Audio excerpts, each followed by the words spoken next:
Hi hello నమస్తే, నేను journalist Sai.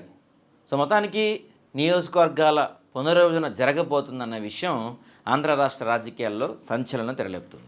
So ఈ నియోజకవర్గాల పునర్విభజన అంటే దాదాపుగా 50% నియోజకవర్గాలు పెరుగుతాయని చెప్పి వార్తలు వస్తున్నాయి. దాని ప్రకారం ఏపీలో ఇప్పుడు 175 నియోజకవర్గాలు ఉంటే అవి 263 అవ్వబోతున్నాయి. మరి నియోజకవర్గాల పెరుగుదల ఏ పార్టీకి అనుకూలించబోతుంది? నియోజకవర్గాలు పెరిగే నియోజకవర్గాలు ఏవి, తగ్గే నియోజకవర్గాలు ఏవి, పెరిగే నియోజకవర్గాల వల్ల ఏ పార్టీ బలపడబోతుంది, ఏ పార్టీ నష్టపోబోతుంది, ఏ లీడర్ గెలవబోతున్నాడు, ఏ లీడర్కి ఇబ్బందికర పరిస్థితులు ఎదురవబోతున్నాయి, ఇలాంటి అంశాలపైన ఒక సమగ్ర సర్వే రిపోర్ట్స్ మన ముందు వచ్చాయి. ఇప్పుడు నేను మీ ముందుకు తీసుకొచ్చే ప్రయత్నం చేస్తున్నాను. డీటెయిల్డ్గా దీనిపైన మీకు మొత్తం క్లియర్గా అనాలిసిస్ చేసి ఎక్స్ప్లెయిన్ చేసే ప్రయత్నం చేస్తాను. మొత్తం ఇప్పటివరకు మనకైతే చూసుకుంటే ఏపీలో 11 ఉన్నాయి. అయితే ఇప్పుడు ఈ 175 కాస్త 50% పెరిగి దాదాపు 263 స్థానాలు కాబోతుంది. ఇదే ఇప్పుడు ఒక గేమ్ చేంజర్గా మారబోతుంది. ఎందుకంటే గతంలో వచ్చిన ఫలితాలు ఇవి. ఇప్పుడు 263 నియోజకవర్గాలు అయితే నియోజకవర్గాలు పెరిగితే అభ్యర్థులు పెరుగుతారు, సీట్లు పెరుగుతాయి, చాలా లెక్కలు మారే అవకాశం స్పష్టంగా ఉంటుంది.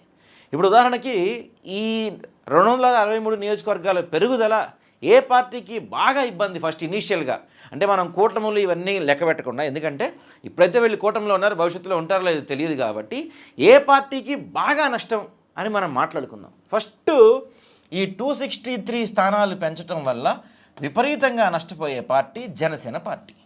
జనసేన ప్లస్ బీజేపీ రెండు ఒకటే అనుకోండి. బట్ ఒకవేళ ఫ్యూచర్లో ఏదన్నా గొడవ అటు ఇటు అయ్యి టీడీపీ జనసేన విడిపోవచ్చేమో, కానీ జనసేన బీజేపీ మాత్రం విడిపోయే సమస్య లేదు. ఆ రెండు దాదాపుగా ఒకటే పార్టీలు, విలీనం చేయలేదు అంతే అఫీషియల్గా, కానీ ఆ రెండు ఒకటే పార్టీలు. ఈ రెండు పార్టీలు తీవ్రంగా నష్టపోయే అవకాశం ఉంది. ఎందుకంటే గతంలో 2019 ఎన్నికల్లో వీళ్ళిద్దరూ కలిసి పోటీ చేస్తేనే 175 నియోజకవర్గాల్లో వీళ్ళకి అభ్యర్థులు దొరకలేదు. 175 నియోజకవర్గాల్లో అభ్యర్థులు లేరు వీళ్ళకి. అంతేందుకు ఇప్పుడు కూడా జనసేన ఏదైతే మన ఎలక్షన్స్లో 21 స్థానాలు పోటీ చేసి 21 స్థానాల్లో పోటీ చేసే అంత బలం కూడా జనసేనకి లేదు. వీళ్ళు కేవలం పోటీ చేసింది 21 మంది జనసేన వాళ్ళు కాదు, అందులో 3-4 సరే ఒక 10 మంది జనసేన వాళ్ళు ఉంటారు, మిగతా వాళ్ళందరూ టీడీపీ కండవా కప్పుకొని పోటీ చేసిన వాళ్ళే. వేరే బీజేపీ పరిస్థితి కూడా అంతే. వాళ్ళకి 8 సీట్లు ఇస్తే 8 మందికి అభ్యర్థులు కూడా లేని పరిస్థితి బీజేపీ ఉంది. 15 ఇచ్చినట్టున్నారు కదా, 10 సీట్లు ఇస్తే దానికి అభ్యర్థులు కూడా దొరకని పరిస్థితి వీళ్ళిద్దరికి.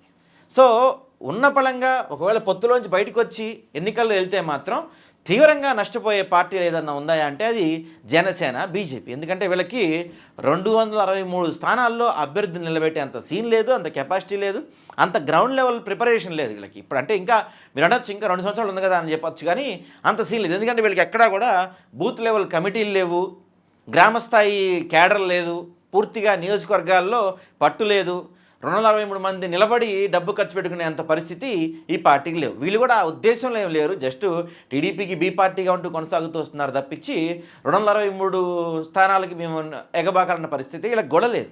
ఫస్ట్ పాయింట్ ఇది. నెక్స్ట్ ఇక మెయిన్ పార్టీలు ఏంటి మనకి? టీడీపీ, వైఎస్ఆర్సీపీ.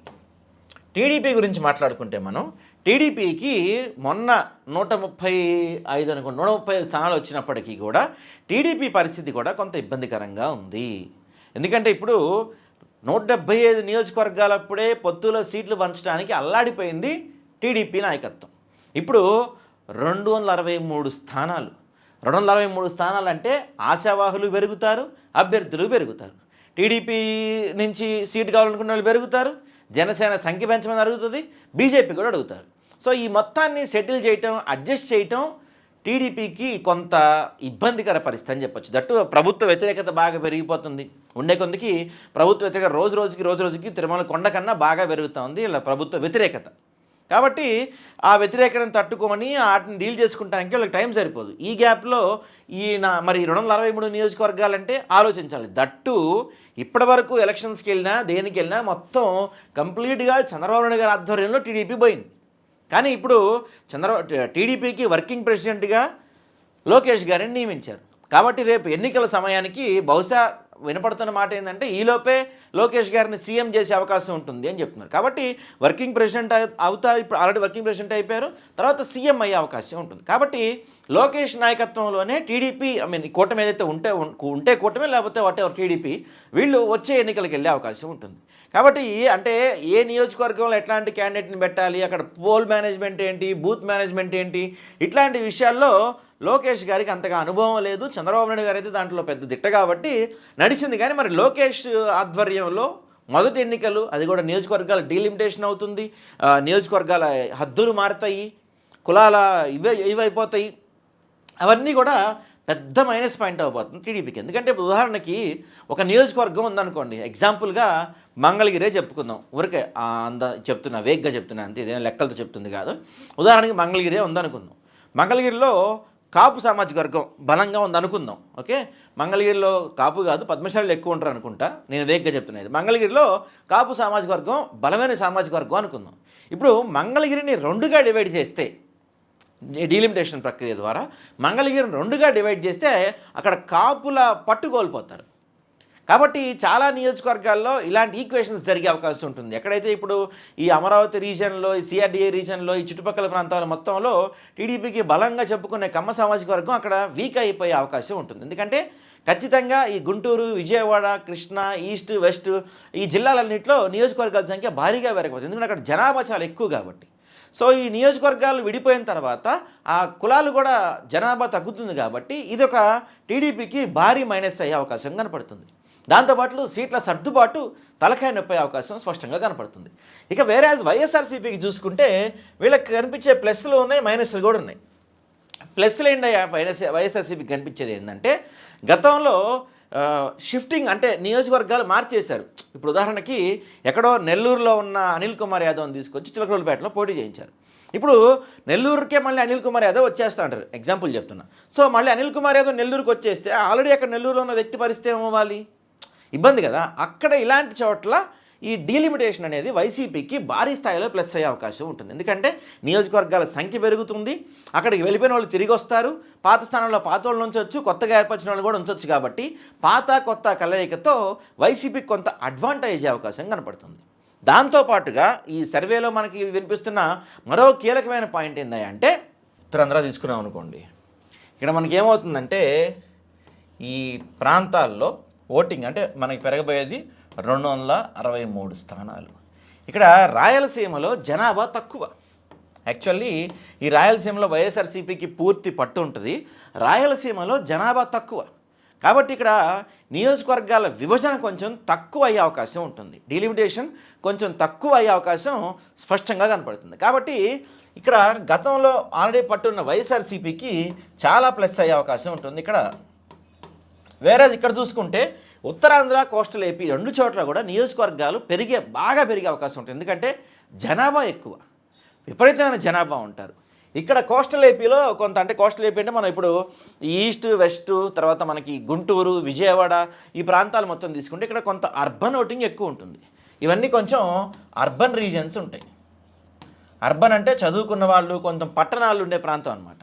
ఈ ప్రాంతాల్లో సహజంగా ప్రభుత్వ వ్యతిరేకత బలంగా కనపడుతుంది. ఎందుకంటే వీళ్ళు చెప్పిన సూపర్ 6 హామీలు ఫెయిల్ అవటం కావచ్చు, ఉద్యోగాల పరంగా ఫెయిల్ అవటం కావచ్చు, ఎడ్యుకేషన్ పరంగా ఫెయిల్ అవటం, హెల్త్ పరంగా ఫెయిల్ అవటం, రోడ్స్ అండ్ ఇన్ఫ్రాస్ట్రక్చర్ ఇలాంటి అంశాల్లో ఫెయిల్ అవటం వల్ల ఈ చదువుకున్న వాళ్ళు, కొంత వీళ్ళు అర్బన్ ప్రాంతాల్లో ఉండేవాళ్ళు కొంత సహజంగా ప్రభుత్వ వ్యతిరేకత ఒకటి ఎక్కువ వేస్తారు. కాబట్టి ఈ ప్రాంతాల్లో టీడీపీకి కొంత ఇబ్బంది అయ్యే అవకాశం ఉంటుంది ప్రభుత్వానికి. వేరే ఉత్తరాంధ్రలో చూసుకుంటే వైఎస్ఆర్సీపీ గతంలో డైరెక్ట్ బెనిఫిషరీ ట్రాన్స్ఫర్ ద్వారా డైరెక్ట్ అకౌంట్లోకి డబ్బులు వేసేవాళ్ళు. ఇక్కడ ఈ ప్రాంతాల్లో రూరల్ ఏరియాస్ ఎక్కువ, అంటే గ్రామీణ ప్రాంతాలు ఎక్కువ ఉత్తరాంధ్ర ప్రాంతాల్లో. ఈ గ్రామీణ ప్రాంతాల వాళ్ళకి గతంలో డైరెక్ట్గా 1వ తారీఖు రాగానే అన్ని పథకాలు ఇంటికి వచ్చేవి. ఏదైనా సరే జగన్మోహన్ రెడ్డి గారు అప్పట్లో ప్రవేశపెట్టిన ఎటువంటి సంక్షేమ పథకమైనా డైరెక్ట్గా ఇంటికి వచ్చేది. దాంతోపాటుగా బర్త్ సర్టిఫికేట్, డెత్ సర్టిఫికేట్, ఇలాంటి సర్టిఫికేట్లు ఏమి కావాలన్నా సరే వాలంటీర్ల వ్యవస్థ ద్వారా ఇంట్లో కూర్చొని పనులు అయిపోయాయి. కానీ ఇప్పుడు వీళ్ళు దేనికోసమైనా గంటల తరబడి ఆ ఎంఆర్ఓ ఆఫీసుల దగ్గర, లేకపోతే ఈ సేవల దగ్గర, మీ సేవల దగ్గర గంటలు టైం స్పెండ్ చేయాల్సి వస్తుంది. కాబట్టి వీళ్ళల్లో తీవ్ర వ్యతిరేకత కనపడుతుంది. ఇప్పటికే గతంలో జగన్మోహన్ రెడ్డి అమలు చేసిన సంక్షేమ పథకాలు, ఇప్పుడు చూస్తున్న ఈ పథకాలలో వీళ్ళలో తీవ్ర వ్యతిరేకత కనపడుతుంది. కాబట్టి ఈ ప్రాంతం కూడా వైసీపీకి కొంత అడ్వాంటేజ్ అవకాశం మనకి స్పష్టంగా కనపడుతుంది. దాంతోపాటుగా నియోజకవర్గాల పునర్విభజన జరిగే అవకాశం కూడా ఎలా ఉంటుందంటే, ఇప్పుడు జనాభా ఎక్కువ ఉన్న ప్రాంతాలు, ఉదాహరణకి ఇప్పుడు మనం ఇందాక చెప్పుకున్నట్టు ఈ ప్రాంతాల్లో జనాభా ఎక్కువ ఉంటారు. అంటే ఇప్పుడు వీటితో పాటు ఎస్సీ ఎస్టీ నియోజకవర్గాలు కూడా గణనీయంగా పెరిగే అవకాశం ఉంటుంది, బీసీ నియోజకవర్గాలు కూడా పెరుగుతాయి.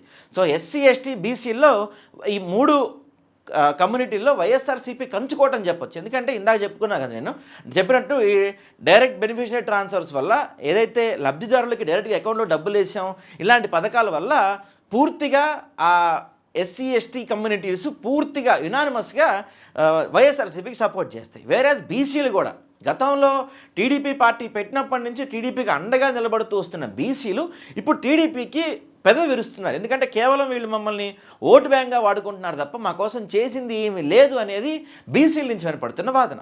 కొంత బీసీలు టీడీపీకి దూరం కూడా జరుగుతున్న పరిస్థితి కనపడుతుంది. సో ఈ ప్రాంతాల్లో వీళ్ళన్ని చోట్ల కూడా వైఎస్ఆర్సీపీ చాలా స్ట్రాంగ్. దాంతోపాటుగా మరో కీలకమైన అంశం ఏంటంటే మనకి 33% మహిళలకు కేటాయించబోతున్నారు.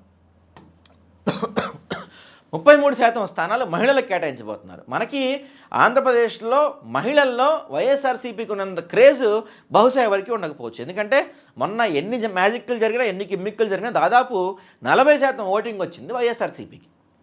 కాబట్టి మహిళలు, ఎందుకంటే ఇందాక కూడా చెప్పాను నేను, మహిళలకి పథకాలు ఇంటికి వచ్చి ఇవ్వటం కానీ వాళ్ళకి అనుకున్న పనులు ఇంట్లో అయిపోవటం కానీ ఉమెన్ సేఫ్టీ కావచ్చు, ఇట్లాంటి అన్నీ కూడా మహిళల్లో వైఎస్ఆర్సీపీ పైన అమితమైన ప్రేమ ఉంది. కాబట్టి ఈ 33% స్థానాలు, ఇందాక నేను చెప్పిన ఎస్సీ ఎస్టీ స్థానాలు ఇవన్నీ కూడా యునానిమస్గా వైఎస్ఆర్సీపీ గెలుచుకునే అవకాశం ఉంటుంది. పాత కొత్త నియోజకవర్గాలు, పాత లీడర్స్, కొత్త లీడర్స్ కలిపి దాంతోపాటుగా జగన్మోహన్ రెడ్డి గారు 2027 నుంచి పాదయాత్ర మొదలుపెట్టబోతాం. ప్రభుత్వ వ్యతిరేకత, ప్రభుత్వం చెప్పిన అన్ని పథకాల్లో ఏదైతే వాళ్ళు సూపర్ 6 చెప్పారో సూపర్ 6 అటర్ ఫ్లాప్ అవటం, మిగతా అన్ని పవన్ కళ్యాణ్ గారి ఫ్యాక్టర్ తగ్గిపోవటం, గతంలో పవన్ కళ్యాణ్ గారి క్రేజ్ వల్ల ఏదైతే కూటమి గెలిచిందో ఇప్పుడు ఆ పవన్ కళ్యాణ్ ఫ్యాక్టర్ తగ్గిపోవటం, ఆయన పైన జనాల్లో నెగిటివిటీ రావటం, ఇవన్నీ కూడా టీడీపీకి నష్టపరిచి, అంటే కూటమికి నష్టపరిచి వైఎస్ఆర్సీపీకి అనుకూలంగా ఉండే అవకాశాలు స్పష్టంగా కనపడుతున్నట్టుగా ఈ సర్వే అంశాలు చెప్తా ఉన్నాయి.